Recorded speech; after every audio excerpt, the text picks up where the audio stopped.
Salut chers abonnés de la chaîne Investi au Bénin. Moi c'est Moïse Adosiba et si tu viens de me découvrir à travers cette vidéo, je te souhaite déjà la bienvenue. Ici nous parlons d'entrepreneuriat, nous parlons de business, nous parlons de tout ce qui peut te permettre de passer d'une étape A vers une étape B et surtout de te faire du cash. Nous allons commencer par vous présenter nos vœux de nouvel an. Nous commençons par vous souhaiter une heureuse année 2022. Que cette année soit une année de grâce, de bénédiction, de santé pour tout chacun de nous. Et que cette année nous permette surtout de réaliser tous nos projets en suspens. Et surtout de nous faire du cash. Aujourd'hui nous allons parler de l'ortie, une plante aux vertus très exceptionnelles qui est utilisée aussi bien en production animale qu'en production végétale. Si ce thème t'intéresse, surtout garde le coup jusqu'à la fin de cette vidéo.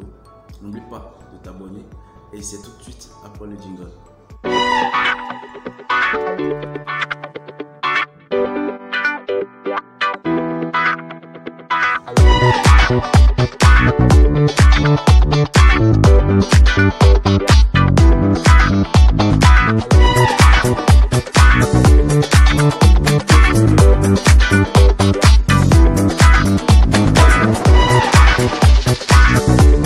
Ici c'est Glenn Kodjo Hubert, je suis technicien agricole et spécialisé dans la production biologique. Et j'aimerais partager avec vous, vous présenter du moins une plante qui n'est pas des moindres. Moi je l'appelle souvent l'ami du fermier. Parce que cette plante, vous savez en Afrique, Dieu nous a tellement bénis avec certaines plantes qui ont tellement de vertus extraordinaires. Et nous allons vous présenter l'un des amis du fermier, comme je l'appelle souvent, l'ortie. Et derrière moi ici, vous voyez, nous avons une plante d'ortie ici. Voilà. Et pour commencer d'abord, je vais vous dire que l'ortie fait partie de ces plantes et qui nous montrent qu'il y a la fertilité dans un sol. Ce sont des plantes indicatrices de la fertilité du sol. D'accord, donc lorsque vous allez quelque part, vous voyez cette plante, soyez sûr que la partie là est fertile. C'est la raison pour laquelle vous le voyez là. Maintenant, revenons un peu sur ce qu'est l'ortie en elle-même. L'ortie que vous voyez ici, que je suis en train de vous présenter, est utile dans plusieurs domaines. Parlant même de l'homme, l'homme peut consommer les feuilles d'ortie. Et ça se consomme déjà d'ailleurs. Parce que lorsque vous consommez ceci sous forme de thé, c'est-à-dire vous cherchez les feuilles, vous les séchez à l'ombre, vous les transformez en poudre, vous mettez ça dans des petits, dans des petits sachets, comme sous forme de thé de Lipton que les gens prennent. Et ça purifie votre corps, ça purifie le rein, ça va vous éloigner des calculs rénaux. En dehors de ça, les feuilles d'ortie sont utiles pour les volailles. D'accord, c'est un stimulus, si je peux dire ici, de taux de ponte. Lorsque vos volailles consomment de façon régulièrement de l'ortie, vous allez constater que le taux de ponte augmente. Maintenant, revenons dans le domaine de l'agriculture. On peut utiliser l'ortie pour faire le purin d'ortie. Et le purin d'ortie renforce l'immunité de la plante. Donc ça renforce le système immunitaire de la plante. Ce qui va faire que vos cultures seront de moins en moins attaquées. Même s'ils sont attaqués, ils vont résister et vous aurez une bonne production. Et lorsque je prends le cas du purin d'ortie, comment on fait le purin d'ortie? Vous cherchez les feuilles et pour la plupart du temps, nous demandons aux gens de vite aller chercher l'ortie avant qu'ils ne parviennent à la floraison. D'accord? Vous cherchez par exemple 1 kg d'ortie. 1 kg d'ortie, c'est pour 10 litres d'eau. Et c'est un purée d'ortie anaérobique. Ce n'est pas la façon dont on avait l'habitude de le faire. Et il faut faire le purin dans un récipient ouvert. Ce faisant, vous êtes en train d'oxyder votre purin. Et plus le purin est oxydé, plus il attire également des micro-organismes bons ou mauvais qui vont s'installer, d'accord. Et au lieu d'avoir des résultats, vous aurez encore le contraire, plus d'attaque.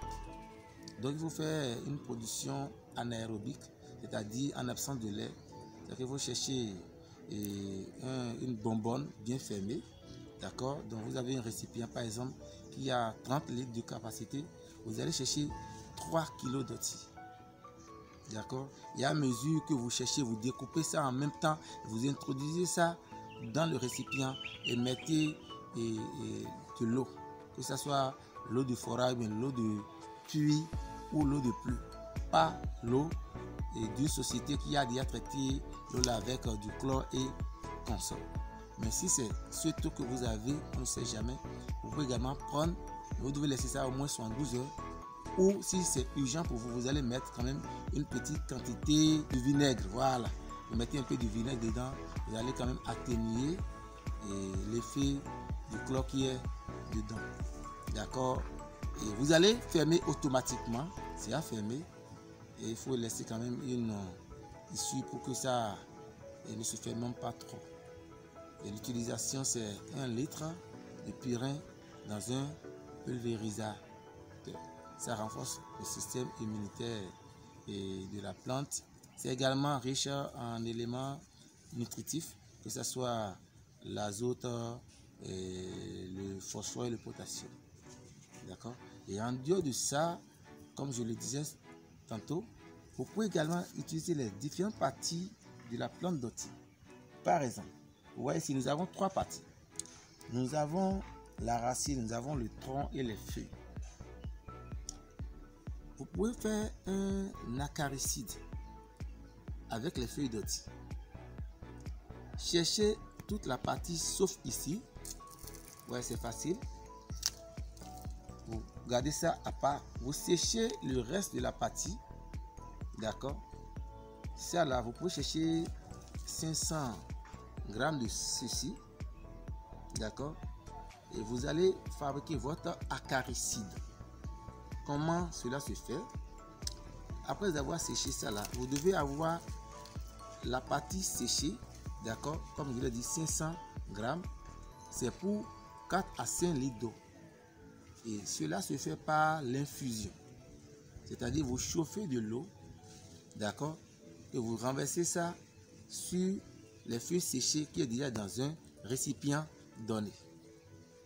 Et vous allez ajouter peut-être 500 grammes de savon noir qu'on a communément appelé coton. D'accord? Et ça s'utilise brut comme ça. Il n'y a pas à diluer. C'est très efficace contre les acaries. En dehors de ça, la racine d'OTI également joue un rôle très important. C'est contre les maladies fongiques. Donc c'est un fongicide. Même opération, vous cherchez 500 grammes de feuilles séchées bien sûr. Ce n'est pas des racines fraîches, des racines séchées.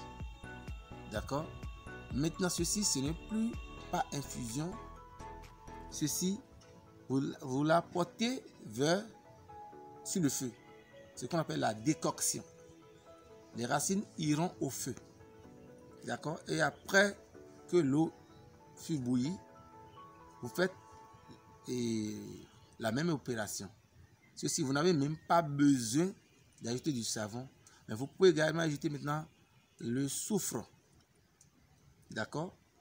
Ça va lutter beaucoup contre les maladies fongiques et vous allez produire aisément. Donc, c'est la notion que j'aimerais partager avec vous sur les valeurs, bien la richesse d'une plante d'OTI. Merci.